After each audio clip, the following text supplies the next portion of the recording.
Bharatiya Janata party ने बिजवासन विधानसभा से कैलाश गहलोत को अपना प्रत्याशी घोषित किया। वहीं आज कैलाश गहलोत अपना पर्चा दाखिल करने पहुंचे। इस अवसर पर सांसद रामवीर बिधूड़ी, निगम पार्षद सुनीता, पूर्व निगम पार्षद रामनिवास पहलवान व अन्य कार्यकर्ता पर्चा दाखिल करवाने पहुंचे। कैलाश गहलोत का आप तस्वीरों में भी देख सकते हैं। आम आदमी पार्टी में रहे मंत्री कैलाश गहलोत ने अब भारतीय जनता पार्टी से बिजवासन विधानसभा से अपना पर्चा दाखिल किया। इस मौके पर हमने सांसद रामवीर बिधूड़ी, कैलाश गहलोत से बात की। आइए सुनाते हैं इनका क्या कुछ कहना बिजवासन विधानसभा को लेकर। सर, क्या कहेंगे जिस तरह आज यहाँ पे कैलाश जी के साथ आप आए फार्म भरवाने के लिए? श्री कैलाश गहलोत जी दिल्ली देहात के हमारे बहुत ही वरिष्ठ और बहुत ही सम्मानित नेता है।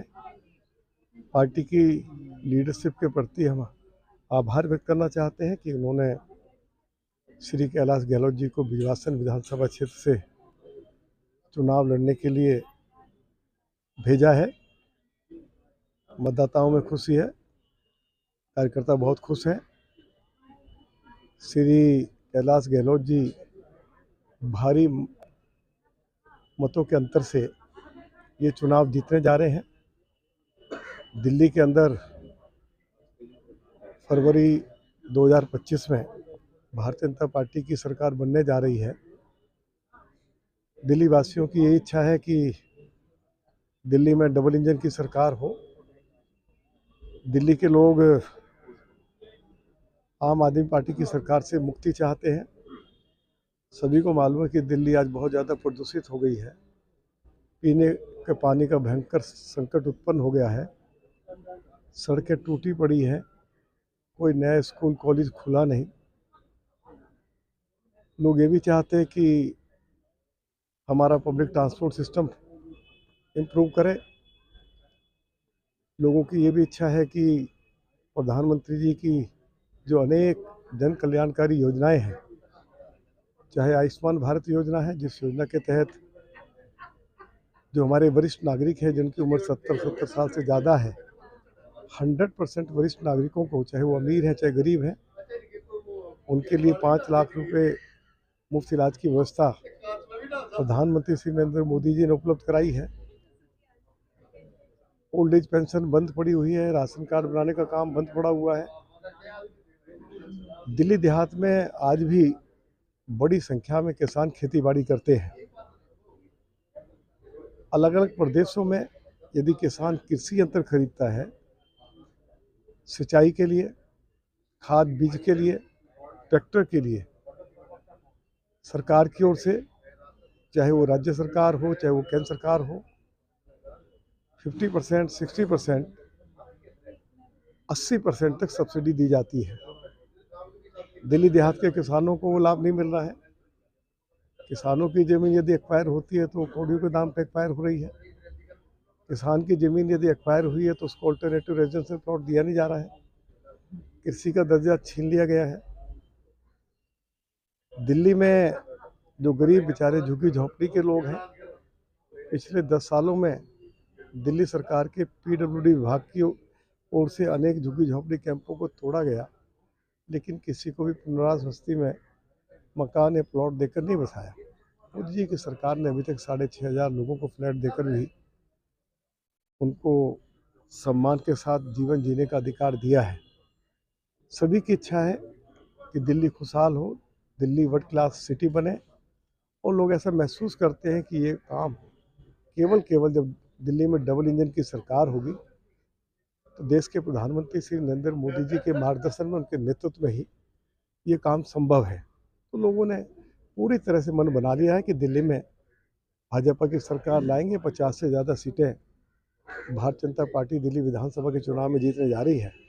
और श्री कैलाश गहलोत जी जो हमारे दिल्ली देहात के सबसे वरिष्ठ नेता हैं, जैसे मैंने आपको कहा है कि बिजवासन के लोगों का भरपूर आशीर्वाद, सहयोग उनके साथ है, और हम बहुत ही आसानी से भारतीय जनता पार्टी के कार्यकर्ताओं के मेहनत की बदौलत, मतदाताओं का भरपूर आशीर्वाद है, उनकी एक अपनी एक ईमानदार और एक काम करने वाले नेता की छवि है। तो ये चुनाव हम जीतने जा रहे हैं। दिल्ली में अगले महीने भाजपा की सरकार बनने जा रही है और दिल्ली के लोगों को हम पीने का पानी भी उपलब्ध कराएंगे। दिल्ली में हम हेल्थ सिस्टम को भी ठीक करेंगे, एजुकेशन सिस्टम को भी ठीक करेंगे, पब्लिक ट्रांसपोर्ट सिस्टम को ठीक करेंगे और दिल्ली को रहने लायक, तो दिल्ली शहर अब नहीं रहा है, उसको रहने लायक शहर बनाएंगे। करने आप पहुंचे हैं और खुद के दिल्ली के सांसद भी आपके साथ हैं और जनता का इतना सहयोग मिला है, किस तरीके से देखते हैं इस बिजवासन विधानसभा में आप अपने आप को जो जीत किस तरीके से रहेगी? नहीं, जैसा हमारे एमपी साहब रामवीर भितरौड़ी जी ने कहा कि इस बार भाजपा सरकार बना रही है, बहुत अच्छे मार्जिन से सरकार बना रही है और जिस प्रकार से आज पदयात्रा में लोगों का जनसैलाब देखा, तो ये बिल्कुल क्लियर है कि जनता, दिल्ली की जनता जो है बदलाव चाह रही है, परिवर्तन चाह रही है। दिल्ली की जनता दुखी है आज, इसलिए 10 साल में जो काम होने चाहिए थे वो नहीं हुए, चाहे वो पीने के पानी की दिक्कत है, चाहे सड़कों की दिक्कत है, अनऑथराइज्ड कॉलोनीज़ में सीवर की प्रॉब्लम है। तो वो सारे जो बेसिक मुद्दे 10 साल पहले थे, वो आज भी वही मुद्दे जो हैं वो रेलेवेंट हैं और मुझे पूरा यकीन है इस बार भाजपा की सरकार बनेगी। शराब घोटाले को लेकर ईडी ने जो केस है वो शुरू कर दिया है, फिर से अरविंद केजरीवाल को कितनी मुश्किलें बढ़ेंगी चुनाव में? मेरी ख्याल से मुश्किलें जो हैं वो बढ़ती जाएंगी, क्योंकि अब ट्रायल स्टार्ट होगा, चार्जशीट ऑलरेडी फाइल हो चुकी है और कैग की भी जो रिपोर्ट है, आप देखिए, शायद भारत देश के इतिहास में पहली बार ऐसा हुआ है कि कहीं इतने बड़े घोटाले की चीज़ सामने आई है। 2000 करोड़ जो क्वांटिफाई किया है लॉस को कैग ने, कि उसकी वजह से दिल्ली सरकार को घाटा हुआ है। तो ये बड़े सीरियस एलिगेशन है और कहीं ना कहीं हर एक आम आदमी के मन में और दिमाग में अब ये बात घर बना लिया है इस बात ने कि ये आम आदमी पार्टी वो पार्टी नहीं है जो 2015 में जिसने जन्म लिया था, जिसने करप्शन के खिलाफ एक जंग छेड़ी थी और जिसने आम आदमी के लिए काम करने की कसम खाई थी।